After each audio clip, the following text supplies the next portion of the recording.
নমস্কাৰ আজি মই আপোনালোকক দেখাম আপোনালোকৰ ডিজিলক এপৰ সহায়ত কেনেকৈ আপোনালোকৰ ড্ৰাইভিং লাইসেন্স আধাৰ কাৰ্ড পান কাৰ্ড ফুল মাৰ্কশিট এই সকলোবোৰ কেনেকৈ আপোনালোকে ডিজিলকৰ এপৰ সহায়ত সেভ কৰি ৰাখিব পাৰিব মই আজি আপোনালোকক দেখাম আপোনালোকে ভিডিওটো কমপ্লিট চাই থাকিব ঠিক আছে তো বন্ধুসকল এই এপটোত আপোনালোকৰ যিবোৰ ডকুমেন্টছ আছে এই সকলোবোৰ ডকুমেন্টছ আপোনালোকে এই ডিজিলকাৰত সেভ কৰি ৰাখিব পাৰিব অৰিজিনালি সেভ হৈ থাকিব তো ইয়াক কেনেকৈ কৰিব লাগে মই সম্পূৰ্ণ প্ৰসেছ আপোনালোকক দেখুৱাম ঠিক আছে বন্ধুসকল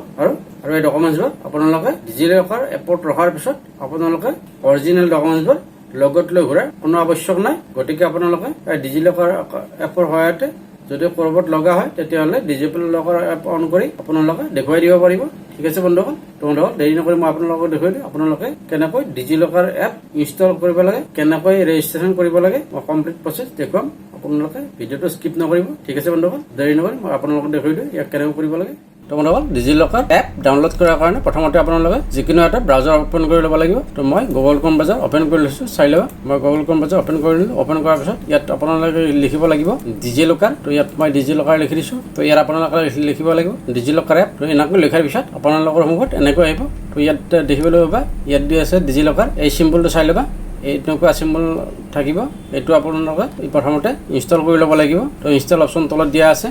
ইয়াত ক্লিক কৰি ইনষ্টল কৰি ল'বা তো মই ইনষ্টল কৰি লৈছো চাই ল'বা তো মই ইনষ্টলৰ ওপৰত ক্লিক কৰি দিছো ক্লিক কৰাৰ পিছত এইটো ইনষ্টলৰ ওপৰত ক্লিক কৰি দিয়া এইটো ইনষ্টল হৈ যাব অকমান ৱেট কৰিব লাগিব এইটো 20 MB এপ হয়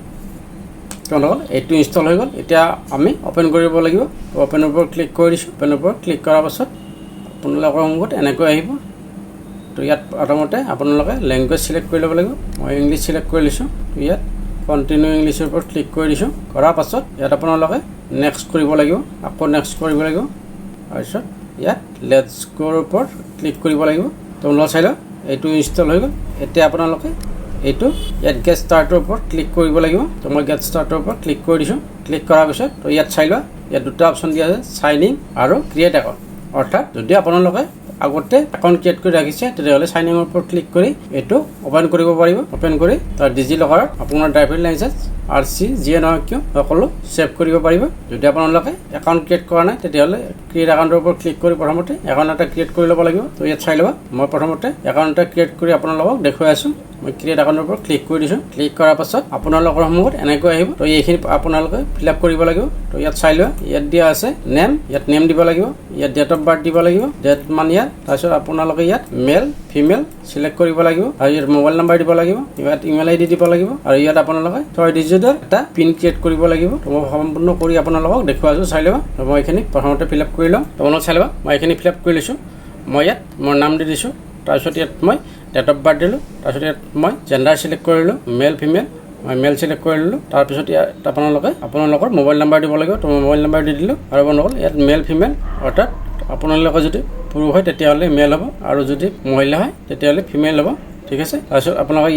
ইমেইল আইডি দিব লাগিব ইমেইল আইডি নিদিলেও কথা নাই এইটো কম্পালচৰি বাধ্যতামূলক নহয় তো ইয়াত তাৰপিছত ইয়াত আপোনালোকে 6 ডিজিটৰ এটা পিন ক্ৰিয়েট কৰি ল'ব লাগিব আপোনাৰ হিচাপত ইয়াত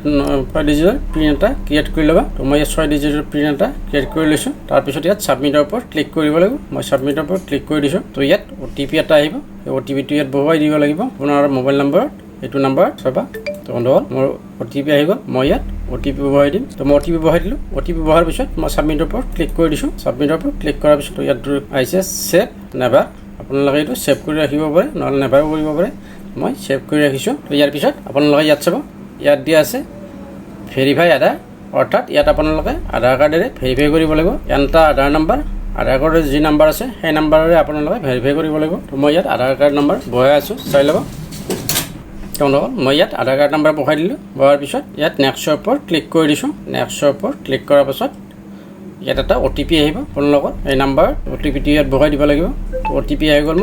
মই ইয়াত বহাই দিম তো বন্ধুসকল মই OTP বহাই দিলোঁ OTP বহাৰ পিছত ছাবমিটৰ ওপৰত ক্লিক কৰিব লাগিব তো মই ছাবমিটৰ ওপৰত ক্লিক কৰি দিছোঁ ইয়াৰ পিছত ইয়াত আকৌ দুটা ছেভ আৰু নেভাৰ দুটা অপশ্যন আহিছে তো মই ছেভ কৰি লৈছোঁ ছেভৰ ওপৰত ক্লিক কৰি তো বন্ধুসকল এনেকৈ আপোনালোকে প্ৰথমতে এটা একাউণ্ট ক্ৰিয়েট কৰি ল'ব লাগিব ঠিক আছে তো মোৰ অলৰেডি একাউণ্ট LRD এক্সেছ মোৰ অলৰেডি একাউণ্ট এটা ক্ৰিয়েট কৰা আছে গতিকে একাউণ্ট অলৰেডি এক্সেছ দেখাইছে ঠিক আছে তো মই আপোনালোকক দেখুৱাই দিছোঁ কেনেকৈ কৰিব লাগে মই ইয়াত সাইন ইনৰ ওপৰত ক্লিক কৰি ডিজিলকাৰ এপছত গৈ ড্ৰাইভিং লাইসেন্স আৰসি এই সকলোবোৰ মই সেভ কৰি ৰাখিব পাৰিম ঠিক আছে তো মই প্ৰথমতে আপোনালোকক ডিজিলকাৰ এপছত গৈ আপোনালোকক দেখুৱাই আছোঁ তাৰ কাৰণে মই এইটো বেক কৰি লৈছোঁ ঠিক আছে তো বন্ধুসকল মই এতিয়া ইয়াত ডিজিলকাৰ এপ অ'পেন কৰি ল'ম ঠিক আছে চাব তো মই এইটো ডিজিলকাৰ এপ অ'পেন কৰি লৈছোঁ অ'পেন কৰাৰ পাছত চাই ল'ব আপোনালোকে তো ইয়াত আপোনালোকে কৰিব লাগে ইয়াত আপোনালোকে গেট ষ্টাৰ্টৰ ওপৰত ক্লিক কৰিব লাগিব তো মই ইয়াত ক্লিক কৰি দিছোঁ ক্লিক কৰাৰ পাছত ইয়াত আপোনালোকে এতিয়া চাইনিঙৰ ওপৰত ক্লিক কৰিব লাগিব কাৰণ অলৰেডি আমি একাউণ্ট ক্ৰিয়েট কৰিছোঁ গতিকে ইয়াত চাইনিঙৰ ওপৰত ক্লিক কৰিব লাগিব তো মই চাইনিঙৰ ওপৰত ক্লিক কৰি দিছোঁ তো চাইনিঙৰ ওপৰত ক্লিক কৰাৰ পিছত ইয়াত আপোনালোকে মোবাইল নম্বৰ দিব লাগিব যিটো মোবাইল নম্বৰে আপোনালোকে একাউণ্ট ক্ৰিয়েট কৰিছে সেই মোবাইল নম্বৰটো ইয়াত বহাই দিলে তো মই মোবাইল নম্বৰ বহাই দিলোঁ ইয়াৰ পিছত আপোনালোকে নেক্সটৰ ওপৰত ক্লিক কৰিব লাগিব মই নেক্সটত ক্লিক কৰি দিছোঁ তাৰপিছত ইয়াত এটা আপোনালোকে 6 ডিজিটৰ যে পিন এটা ক্ৰিয়েট কৰিছে সেইটো ইয়াত বহাই দিব লাগিব তো মই ইয়াত বহাই দিছোঁ তো মই পিন বহাই দিলোঁ বহাৰ পিছত ইয়াত চাইনিঙৰ ওপৰত ক্লিক কৰিব লাগিব তো মই চাইনিঙৰ ওপৰত ক্লিক কৰি দিছোঁ তো এপছটো অ'পেন হৈ গ'ল অ'পেন হোৱাৰ পাছত ইয়াত চাই ল'বা ইয়াত আধাৰ কাৰ্ড এই আধাৰ কাৰ্ড মই অলৰেডি এড কৰি ৰাখিছোঁ গতিকে ইয়াত চাই লওঁ মই দেখাই দিছোঁ আপোনালোকক তো এইটো চাই লওঁ মোৰ এইখন আধাৰ কাৰ্ড হয় আধাৰ কাৰ্ডখন ইয়াত শ্ব' হৈ আছে ডিজিলকাৰত এড কৰি ৰাখিছোঁ তো গতিকে মই এতিয়া আপোনালোকক দেখুৱাম চাইডৰ পিনে চাবা এইবিলাক আছে ক'ভিড চাৰ্টিফিকেট আপোনালোকে ক'ভিড চাৰ্টিফিকেটো ইয়াত ডিজিলকাৰত ছেভ কৰি ৰাখিব পাৰিবা তাৰপিছত ড্ৰাইভিং লাইচেঞ্চ ছেভ কৰি ৰাখিব পাৰিবা তাৰপিছত ইয়াত পান কাৰ্ড আছে পান কাৰ্ড অপশ্যন আছে পান কাৰ্ডো ছেভ কৰি ৰাখিব পাৰিবা তাৰপিছত ক্লাছ চাৰ্টিফিকেট যিটো আছে সেইবোৰ আপোনালোকে মাৰ্কশ্বিট সেইবিলাক ছেভ কৰি ৰাখিব পাৰিবা তো আপোনালোকে চাব এই সকলোবোৰ আপোনালোকে কেনেকৈ ছেভ কৰিব লাগে তো মই ইয়াত মোৰ ড্ৰাইভিং লাইচেঞ্চ আপোনালোকক ছেট কৰি দেখুৱাই আছোঁ মই এইটো চাই লওঁ ড্ৰাইভিং লাইচেঞ্চ তো ইয়াত ড্ৰাইভিং লাইচেঞ্চ আছে তাৰ কাৰণে আপোনালোকে ইয়াত গেট নাওৰ ওপৰত ক্লিক কৰিব লাগিব তো মই কৰি আপোনালোকক দেখুৱাই আছোঁ চাই ল'বা তো মই গেট নাওৰ ওপৰত ক্লিক কৰি দিছোঁ ক্লিক কৰাৰ পাছত তো চাই লওঁ ইয়াত মোৰ নাম অলৰেডি আহি গৈছে ইয়াত ডেট অফ বাৰ্থো আহি গৈছে তো ইয়াত আপোনালোকে ড্ৰাইভিং লাইচেঞ্চ নাম্বাৰ দিব লাগিব ইয়াত লিখা ড্ৰাইভিং লাইচেঞ্চ নাম্বাৰ আপোনালোকৰ যি ড্ৰাইভিং লাইচেঞ্চ নাম্বাৰ আছে সেই নাম্বাৰটো ইয়াত বহাই দিব ড্ৰাইভিং লাইচেঞ্চ চাই কিনে তো মই ইয়াত মোৰ ড্ৰাইভিং লাইচেঞ্চ নাম্বাৰ বহাই দিলোঁ বহাৰ পিছত ইয়াত এতিয়া গেট ডকুমেণ্টৰ ওপৰত ক্লিক কৰিব লাগিব তো চাবা মই গেট ডকুমেণ্টৰ ওপৰত ক্লিক কৰি দিছোঁ আৰু তাৰ আগত এইটো টিক থাকিব লাগিব ঠিক আছে তো মই গেট ডকুমেণ্টৰ ওপৰত ক্লিক কৰি দিছোঁ ক্লিক কৰাৰ পাছত অকণমান ৱেইট কৰিব লাগিব তো মই ইয়াত ড্ৰাইভিং লাইচেঞ্চ ছেভ হৈ গ'ল তো মই এইটো আপোনালোকক দেখুৱাই আছোঁ ক্লিক কৰি তো মই এইটো ক্লিক কৰি দিছোঁ তো চাই লোৱা মোৰ ড্ৰাইভিং লাইচেঞ্চৰ সম্পূৰ্ণ ডিটেইলছ ইয়াত শ্ব' হৈ গৈছে তো এনেকৈ আপোনালোকে ড্ৰাইভিং লাইচেঞ্চ RC যিয়ে নহওক কিয় সকলো আপোনালোকে ছেভ কৰিব পাৰিব আপোনাৰ ডিজিলকাৰত আৰু এই সকলোবোৰ ডকুমেণ্টছ আপোনালোকৰ অৰিজিনেল ছেভ হৈ থাকিব এই সকলোবোৰ ডকুমেণ্টছ আপোনালোকে যিকোনো সময়তে নহওক কিয় যদি ক'ৰবাত লাগে ক'ৰবাত বিচাৰে তেতিয়াহ'লে ইয়াৰ পৰা দেখাই দিলে আপোনালোকৰ সকলো কাম হৈ যাব ঠিক আছে বন্ধুসকল তো এনেকৈ আপোনালোকে সকলোবোৰ ছেভ কৰিব পাৰিব বন্ধুসকল থেংক ইউ এনেকুৱা ভিডিঅ' পাবলৈ চেনেলটো ছাবস্ক্ৰাইব কৰি ৰাখিব লগতে বেল আইকনটো প্ৰেছ কৰি ৰাখিব এনেকুৱা নলেজৰ ভিডিঅ' পাই থাকিবা ঠিক আছে বন্ধুসকল থেংক ইউ